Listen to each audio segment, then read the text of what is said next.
ঈশ্বর এসেছিল মাঝরাতে, ভিক্ষে চেয়েছিল। আমি এক মুঠো চাল দিলাম, আর বিনিময়ে চাইলাম করুণা। সে বলল, সব পাবে, বলো একবার ভালোবাসি। অবাক হয়ে তাকিয়ে রইলাম মুখের দিকে। ঈশ্বর ভালোবাসা চায়, সারা সংসার তাকে ভালোবাসা দেবার জন্য আকুল। তার শান্ত গভীর চোখ, ঠোঁটের কোণে হাসি, বলল, ঈশ্বরকে কেউ ভালোবাসে না, সবাই চায়। দাও দাও দাও চিৎকারে ক্লান্ত আমি। অন্ন নয়, বাসস্থান নয়, বৈভব নয়, আমি নিঃশর্ত ভালোবাসা চাই, সমর্পণ চাই।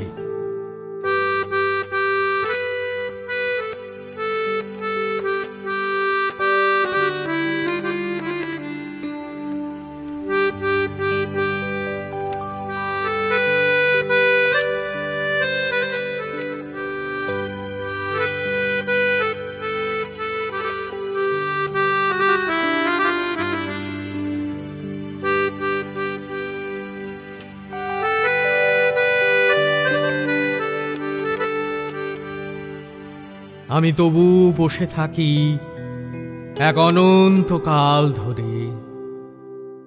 এভাবেই কি অপেক্ষায় ছিল আত্মা পরমাত্মার সঙ্গে মিলনের জন্য? এভাবেই কি লক্ষ বছর আগে জীবাশ্ম থেকে আবিষ্কৃত প্রাণ? এভাবেই কি ধ্বংসস্তূপ থেকে একদিন জেগে উঠেছিল ফিনিক্স, উড়ে গেছিল শান্তির বাণী নিয়ে দিক হতে দিগন্তে? আলো হতে আলো জ্বালাবার জন্য জন্ম হয়েছিল বল্মী থেকে বাল্মীকির। আস্থা বলে যিশু, অজস্র প্রাণ থেকে মহাপ্রাণের স্ফুরণ।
আমি কে?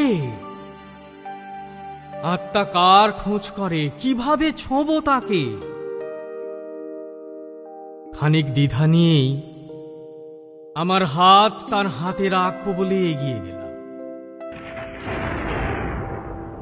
তখনই মেঘে মেঘে ঘর্ষণ, ঝলসে উঠল আকাশ, আলোয় আলোয় ভরে গেল চারদিক। অবিরল বৃষ্টির মাঝে দরজাটা বন্ধ হয়ে গেল। আমি সেই থেকে একা, ঈশ্বরকে ভালোবেসে একা।